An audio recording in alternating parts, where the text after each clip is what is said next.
And I'm Kristen Oaks White. Thank you for joining us for This Week in Louisiana Agriculture, the only TV show bringing Louisiana farmers and consumers together every week. Welcome to this special edition of TWILA, where we're coming to you from Audubon Park in New Orleans. In fact, we're right in front of the Audubon Zoo right now. The Crescent City hosted a record crowd for the 95th annual convention of the Louisiana Farm Bureau Federation.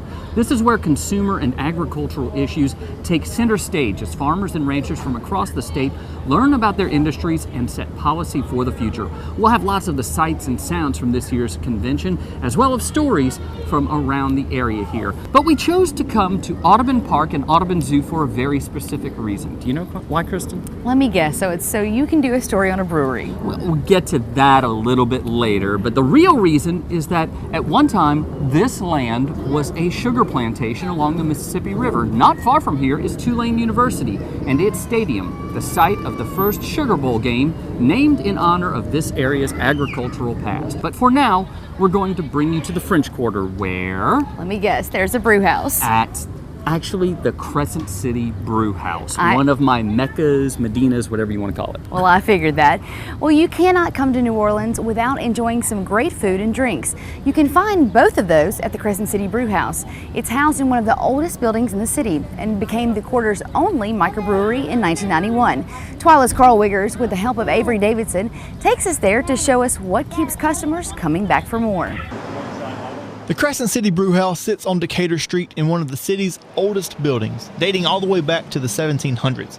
However, where many New Orleans visitors may just see a restaurant, co-owner Joel Zetzman explains how that is only the beginning. This is a huge operation here. We've got 110 employees in the house, and there are a lot of gears that are moving around all the time. You know, from our full kitchen to our oyster bar, to the beer. This brew house opened in 1991, becoming the first brewery to open in Louisiana in more than 70 years, and was the first brew pub to open in Louisiana. We think it's great that you can drink a freshly brewed beer here on site, and it's basically the freshest beer that you can get is drinking it at the location where it's being made. Zetzman says the brew house is about more than the beer. Executive Chef Greg Fonseca says the local seafood they serve is what sets them up for success. All of our shrimp are local. We're getting those through either New Orleans Fish House or Craig Borda Seafood. You know, the bounty that we get out of the Gulf is so amazing. It's a shame if you don't use it. Fonseca features Gulf shrimp all throughout his menu, and it even is the centerpiece for his current favorite dish. Right now, my favorite dish, we do a pan-roasted shrimp. We're using U10 shrimp that we're getting from Craig Borda Seafood. They're these amazing giant shrimp.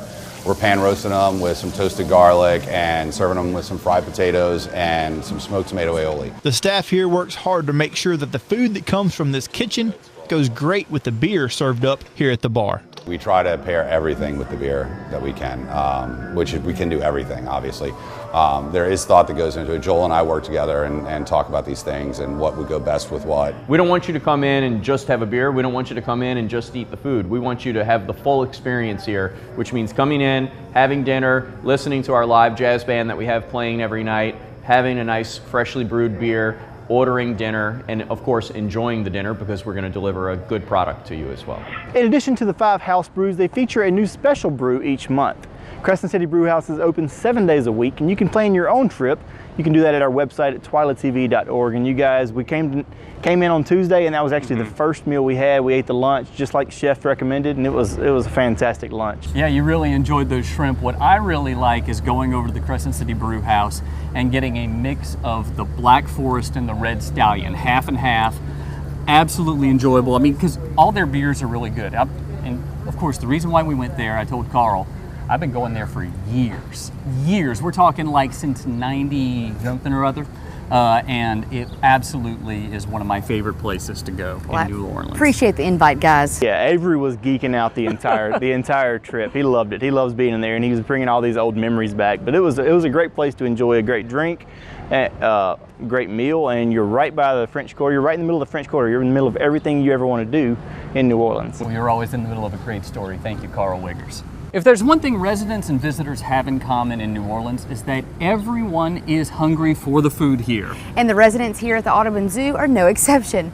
Hungry animals at the many exhibits here have to be fed twice a day.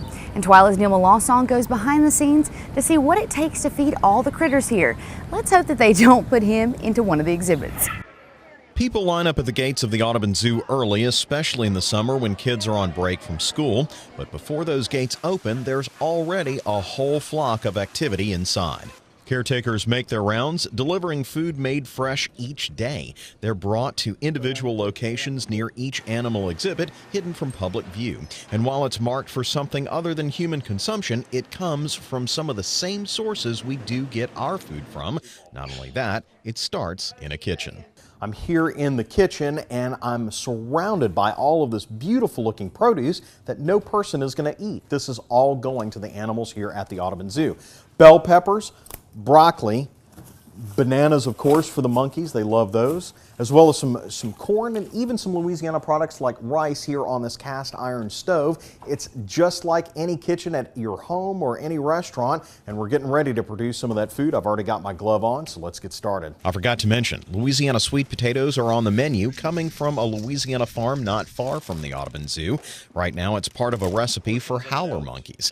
Each recipe uses farm-fresh produce that is scientifically formulated for every species at the zoo. The required ingredients are carefully measured and weighed before being put into a meal. The only thing left to see is how I did as a chef. Well, everyone's a critic, I guess.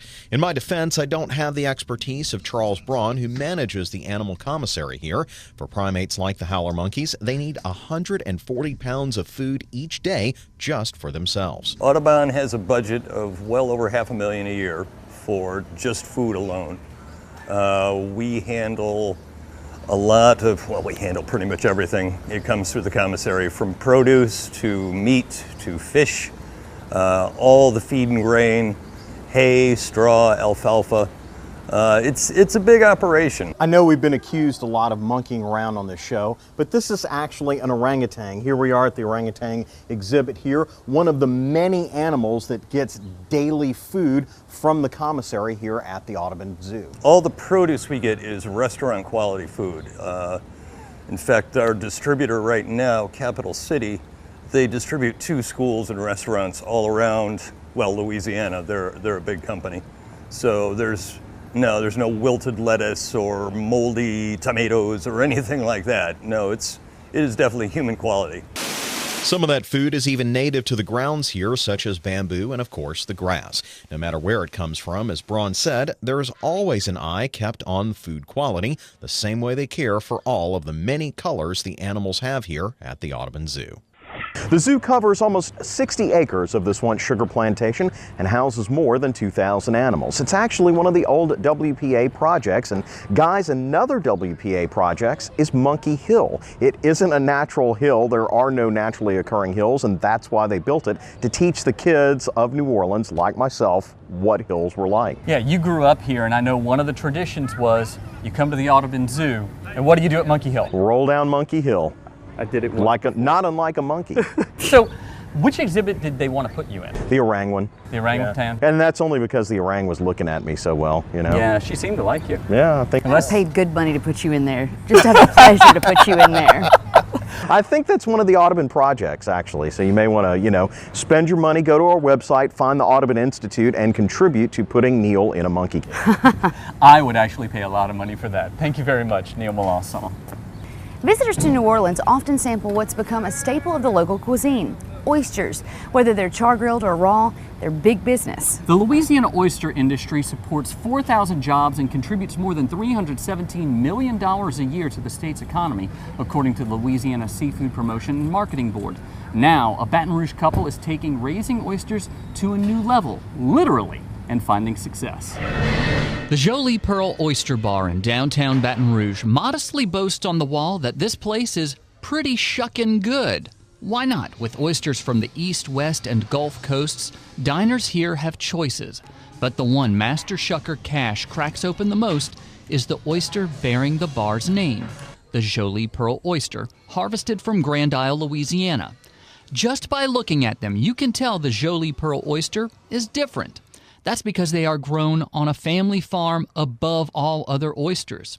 This is Triple N Oyster Farm. Those floating cages are where Dr. Steve Pollock and his wife, Dr. Ginger Brennenstuhl, grow their oysters from spat to fat. From the traditional oyster, they're night and day different. I mean, you can't compare them and look at them and say, well, that's exactly the same product. It truly produces a different product. It's considered to be a premium oyster on the half shell because of how clean it is, how uniform the product is, the shape of the oyster, the fullness of the meat, and then finally the flavor is more consistent. It also takes consistent work. Their son Justin and daughter Megan help, just like on any family farm. Flipping the cages is a weekly ritual which keeps the oysters and cages clean.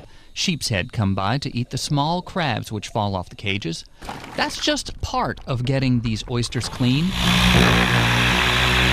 Steve also hits them with a pressure washer so that when you eat it, you can see the stripes and colors in the shell. It's a lot of work that after 2 years is really starting to pay off. I tend not to see dollar signs. I know he does more so than I do because I just think it's a fun venture. I like the idea. I love the whole process. Every weekend when we do this, I really don't see it as work.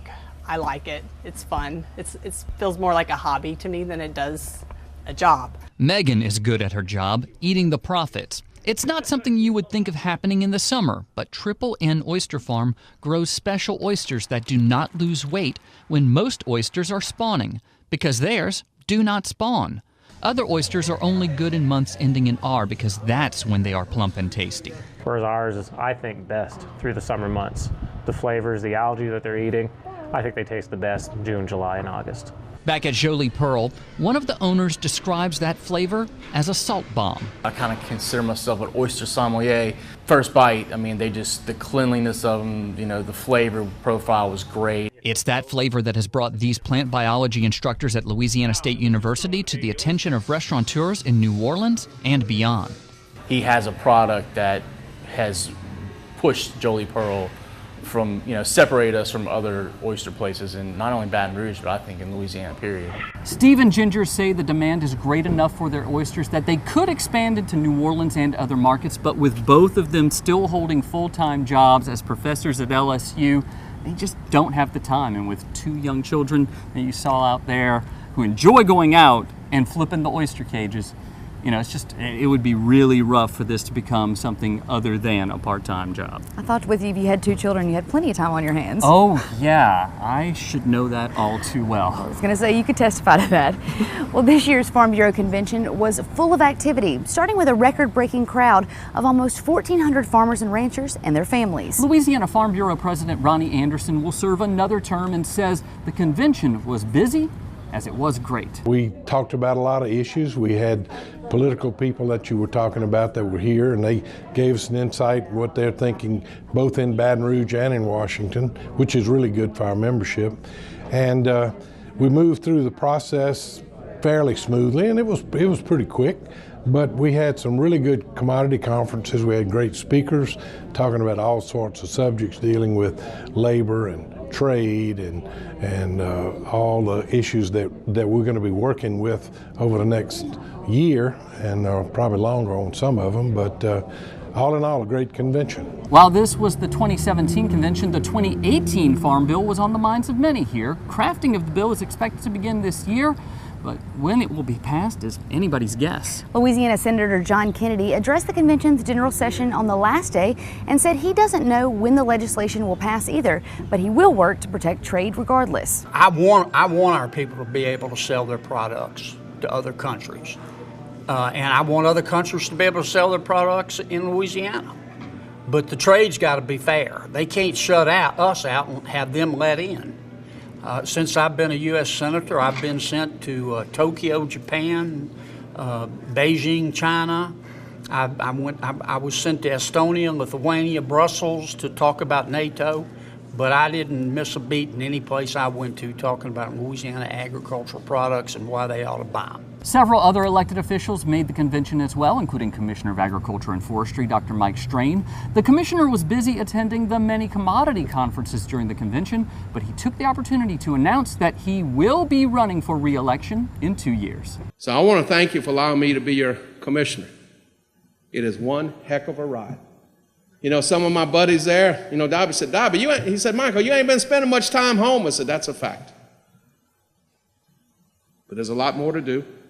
I am running for re-election. I want to put that in there too, Jim. Thank you. Thank you. Thank you. If I talk too much longer, I won't be. Probably, right? Louisiana House Agriculture Committee Chair Clay Scheck-Snyder had a lot to say about the past legislative sessions, but pointed out that the most important thing was not for him and other legislators to talk, but to listen. Farm Bureau does a great job for y'all. They do a great job across the state, but it's really important that each one of y'all reach out to your representative and let them know. Give them a phone call, give them an email. If you can't get a hold of them and you can't find their number, call me. I'll get you their number. I'll make sure you can get in touch with them. There were many more dignitaries and special guests at this year's convention. You can practically experience the whole thing online through the many video interviews and news stories on the convention website. You can find a link to that convention website on our website, twilatv.org.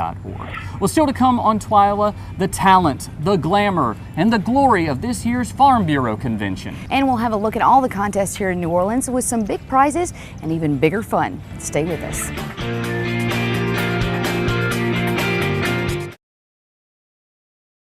I now hope they're fighting today. I hope they are. Put a Dorito on here.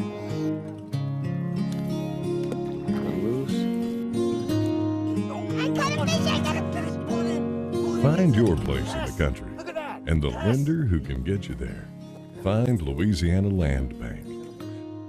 Financing for country homes, recreational property, farms and ranches, and agribusiness. Before you sweeten your morning joe, before the icing on the cake, before the sugar hits the shelf, it begins with a family of sugarcane farmers dedicated to growing Louisiana for more than 220 years. The Sugarcane Growers of Louisiana, making life sweeter, naturally. Sugarcane, sweet sugarcane.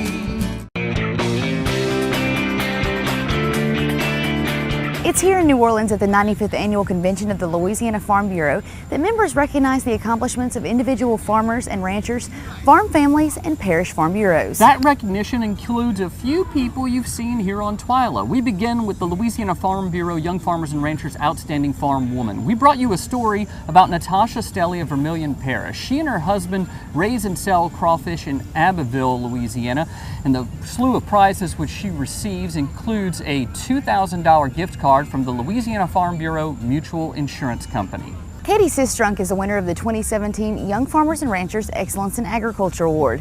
Sistrunk works on her family's sugarcane farm in Iberville Parish. The award recognizes leadership and involvement in agriculture. Sistrunk receives several prizes, including a $7,500 credit toward the purchase of an ATV from Louisiana Land Bank. Russell and Amelia Kent are the 2017 Louisiana Farm Bureau Young Farmers and Ranchers Achievement Award winners. The Kents raise cattle and grow hay in Tangipahoa and East Feliciana parishes. For winning the top YF&R award, the Kents receive a $40,000 credit toward the purchase of a new truck, courtesy of the Southern Farm Bureau Casualty Insurance Company. The Rapides Parish Farm Bureau took home the honor of being the top farm bureau in the state. Parish Farm Bureau President Bill Cheek accepted the President's Award. We compete against all of these parishes, so that's pretty good. We're proud of that.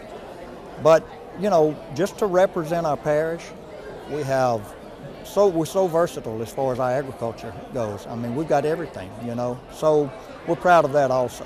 The evening festivities at the convention end every year with the crowning of a new Louisiana Farm Bureau Queen. Our 2017 Louisiana Farm Bureau Federation Queen is Sloan Judy, Survivor Parish. Sloan Judice of Iberia Parish will serve as the 2017 Louisiana Farm Bureau Queen. She'll travel the state and to Washington, D.C., representing the state's largest general farm organization. Congratulations to all of this year's winners at convention. You can find videos including live streams of those events on our website at twilatv.org. The sugar industry is under attack, and it's up to the farmers who grow sugarcane in Louisiana to fight back. That's the message Dr. Courtney Gain with the Sugar Association brought to the 95th Annual Convention of the Louisiana Farm Bureau. She says sugar is often blamed for the obesity problem in the United States and worldwide. However, Dr. Gain is quick to point out that sugar consumption has dropped in the last 20 years. While 18% of the average American's daily caloric intake came from sugar in the year 2000, today it's only 10%. How consumers view their food these days is completely different than it was 5 years ago. Consumers want to know where their food comes from, how it's made. Health is just one aspect of it, and so I think these growers, especially in Louisiana, where we have fifth and sixth generation family businesses, which you don't see in any industry, that story and the pride and the methodology and the hard work that goes into bringing sugar to the table, I think would resonate a ton with consumers, and that's something that we're trying to do at the Sugar Association, is connect the growers to the consumer. The Sugar Association posts that its mission is to be the scientific voice for the sugar industry so that you, the consumer, understand where sugar fits in a normal, balanced diet. Coming up, things were pretty busy at the Marriott on Canal for convention, and they were also busy online. We'll find out what's trending on TWILA next.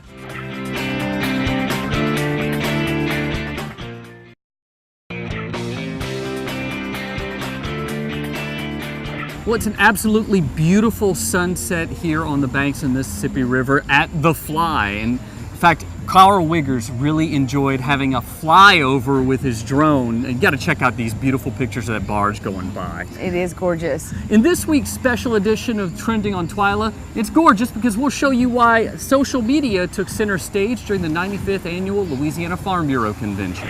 From dancing divas and rhinestone beauties to LSU's Mike the Tiger, social media was abuzz with posts from the convention. Convention goers posted videos, pictures, and statuses all week with the hashtag LFBF17 for a chance to win an iPad, an Apple Watch, or a GoPro camera.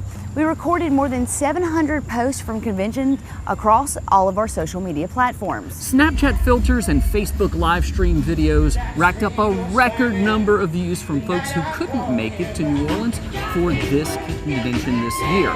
Farm Bureau members, young and old, were entertained all week at the new Farm Bureau photo booth. In fact, you folks snapped more than 500 pics at the booth during the convention, including Farm Bureau President Ronnie Anderson. He grabbed a prop, that crab hat, and took a turn in the booth for a few really cute, quick pics. Yeah, and we can thank our intern, Allie Doise, for that because she's the one who got him to do it.